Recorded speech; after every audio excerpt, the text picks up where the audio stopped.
25 फरवरी 2022 south America के उत्तर पूर्वी तट पर समंदर के नीचे एक पाइपलाइन में 5 डाइवर्स काम कर रहे थे। अचानक कुछ ऐसा हुआ जिसने उन्हें एक एक करके पाइप के अंदर 120 फीट अंदर खींच लिया। उनमें से सिर्फ एक आदमी बाहर निकल पाया और बाकी 4 उस पाइपलाइन के अंदर फंसे रह गए। हैरानी की बात यह थी कि बाद में मिली रिकॉर्डिंग से ये पता चला कि वो 4 डाइवर्स दुर्घटना के तुरंत बाद भी जिंदा थे, लेकिन फिर भी उन्हें बचाने के लिए कोई उस अंधेरी पाइपलाइन के अंदर क्यों नहीं गया। आखिर उस पाइपलाइन के अंदर क्या हुआ था और कैसे एक साधारण मेंटेनेंस ऑपरेशन इतिहास की सबसे कंट्रोवर्शियल डाइविंग ट्रेजेडीज में से एक बन गया। यह है पेरिया डाइविंग इंसिडेंट की कहानी, यह है अधूरी जानकारी की कहानी और यह है उन 4 लोगों की कहानी जो जिंदा होने के बाद भी बच नहीं पाए। Paria fuel trading company Trinidad and Tobago की एक सरकारी फ्यूल कंपनी थी।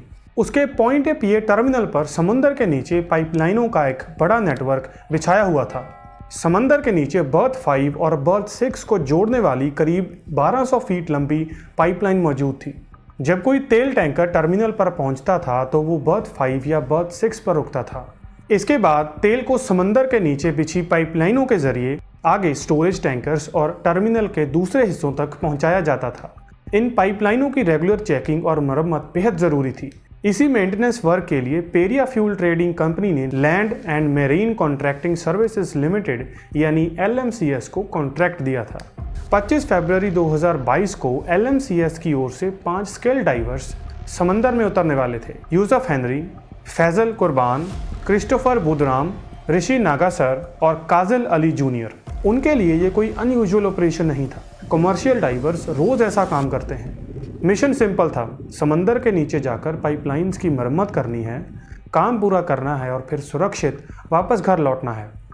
लेकिन किसी को अंदाज़ा भी नहीं था कि कुछ ही घंटों में ये मेंटेनेंस जॉब इतिहास की सबसे दर्दनाक डाइविंग ट्रेजेडीज में से एक बनने वाली थी। करीब 3 बजे 5 डाइवर्स बर्थ नंबर 6 पर समंदर के नीचे 18 मीटर गहराई पर काम कर रहे थे। उनका काम था पाइपलाइन के अंदर लगे हुए इन्फ्लेटेबल प्लग को हटाना।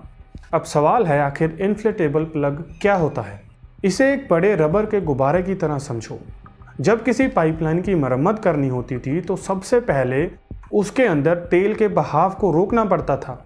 इसके लिए पाइप के अंदर इन्फ्लेटेबल प्लग लगाया जाता था। हवा भरने पर यह फैल जाता था और पाइप के रास्ते को पूरी तरह से ब्लॉक कर देता था।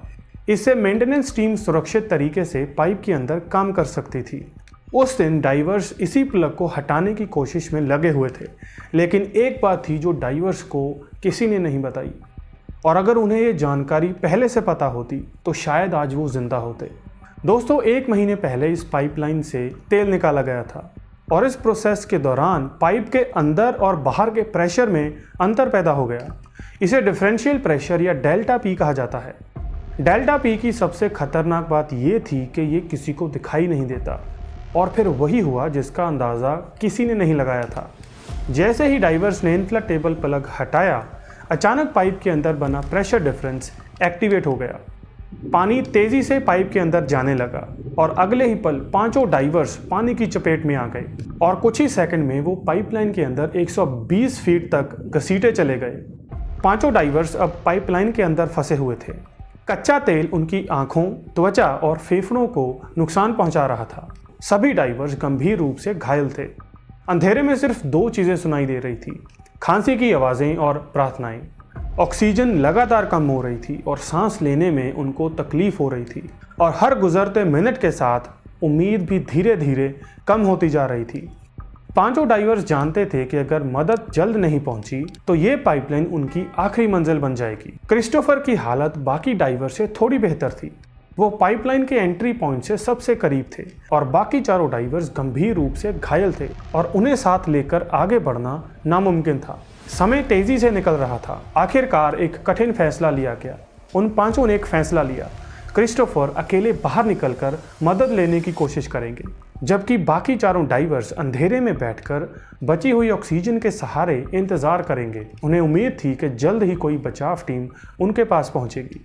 क्रिस्टोफर करीब 3 घंटे पाइप के अंदर रेंगते हुए बाहर निकलने में सफल हो गए। जैसे ही उन्हें देखा गया, रेस्क्यूअर्स ने तुरंत उन्हें पानी से बाहर निकाला। उनकी हालत बेहद खराब थी। शरीर पर घाव थे, आंखों में तेल चला गया था और वो मुश्किल से बोल पा रहे थे। उन्हें तुरंत मेडिकल एड दी गई। अधिकारियों के मन में एक सवाल था कि बाकी 4 डाइवर्स कहाँ हैं। क्रिस्टोफर ने बताया कि बाकी डाइवर्स भी पाइपलाइन के अंदर फंसे हुए हैं, और सबसे अहम बात, आखिरी बार जब मैं उनसे अलग हुआ था तब वो जिंदा थे, वो चारों के चारों जिंदा थे। ये सुनकर उम्मीद की एक किरण जागी। समंदर के नीचे 4 लोग मदद का इंतजार कर रहे थे। अब समय के खिलाफ एक दौड़ शुरू हो चुकी थी। क्रिस्टोफर को बाहर आए हुए 1 घंटा हो गया था, लेकिन उस समय तक कोई ऑफिशियल रेस्क्यू ऑपरेशन शुरू नहीं हुआ था। इन्वेस्टिगेशन के दौरान ये सामने आया कि पाइप के अंदर रिमोट कैमरास भेजने में करीब 12 घंटे लग गए थे, लेकिन सच्चाई अभी भी पाइपलाइन के अंदर छिपी हुई थी और वहां तक पहुंचना उम्मीद से कहीं ज़्यादा मुश्किल साबित हो रहा था। आखिरकार घंटे बीत गए, दिन बीत गए, उम्मीद धीरे धीरे ख़त्म होने लगी और फिर एक एक करके चारों डाइवर्स की डेड बॉडीज बरामद की गई। लेकिन कहानी यहाँ ख़त्म नहीं हुई, क्योंकि बाद में एक डाइवर्स की बॉडी से गोप्रो कैमरा मिला और इस कैमरे की रिकॉर्डिंग ने इस पूरे हादसे को एक साधारण दुर्घटना से उठाकर एक नेशनल कंट्रोवर्सी में बदल दिया। जब चारों डाइवर्स की डेड बॉडीज बरामद हो गई तो ऐसा लग रहा था कि शायद ये कहानी ख़त्म हो चुकी है, लेकिन असल में सबसे बड़ा तूफान तो अभी शुरू होने वाला था। पूरे ट्रिनिडैड एंड टोबैगो शहर के लोग एक सवाल पूछ रहे थे, क्या ये सिर्फ एक दुर्घटना थी या फिर किसी की लापरवाही से 4 डाइवर्स की जान चली गई। लोगों का और परिवार का गुस्सा लगातार बढ़ रहा था। आखिरकार अप्रैल 2022 में एक विशेष कमीशन ऑफ इंक्वायरी बनाया गया, जिसका काम इस हादसे के पीछे की पूरी सच्चाई सामने लाना था। जैसे जैसे इन्वेस्टिगेशन आगे बढ़ी, कई हैरान कर देने वाली बातें सामने आने लगी। पेरिया फ्यूल ट्रेडिंग कंपनी ने माना कि उनके पास ऐसी सिचुएशन से निपटने के लिए कोई रेस्क्यू प्लान नहीं है। और सबसे ज़्यादा विवाद तब शुरू हुआ जब कंपनी ने ये कह दिया कि डाइवर्स को बचाना उनकी कानूनी जिम्मेदारी है ही नहीं। नवंबर 2023 में कमीशन ऑफ इंक्वायरी ने अपनी अंतिम रिपोर्ट जारी की। रिपोर्ट में पेरिया की कई बड़ी गलतियों की ओर इशारा किया गया, लेकिन कहानी यहीं नहीं रुकी।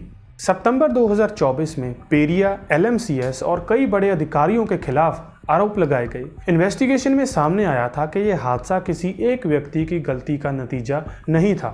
कमीशन ऑफ इंक्वायरी की रिपोर्ट के अनुसार कई जगह पर सुरक्षा में चूक हुई थी।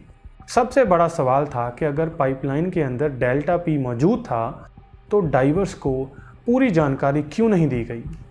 रिपोर्ट ने कहा कि पेरिया ट्रेडिंग फ्यूल कंपनी और LMCS दोनों की जिम्मेदारी थी कि काम सुरक्षित तरीके से हो पाए और ज़रूरत पड़ने पर तुरंत इमरजेंसी रेस्क्यू ऑपरेशन चलाया जाए। बाद में पेरिया के general manager Mushtaq Mohammad, terminal operation manager Colin Piper और LMCS के डायरेक्टर काजिम अली के खिलाफ आरोप पेश किए गए, लेकिन अदालत में सभी ने खुद को निर्दोष बताया।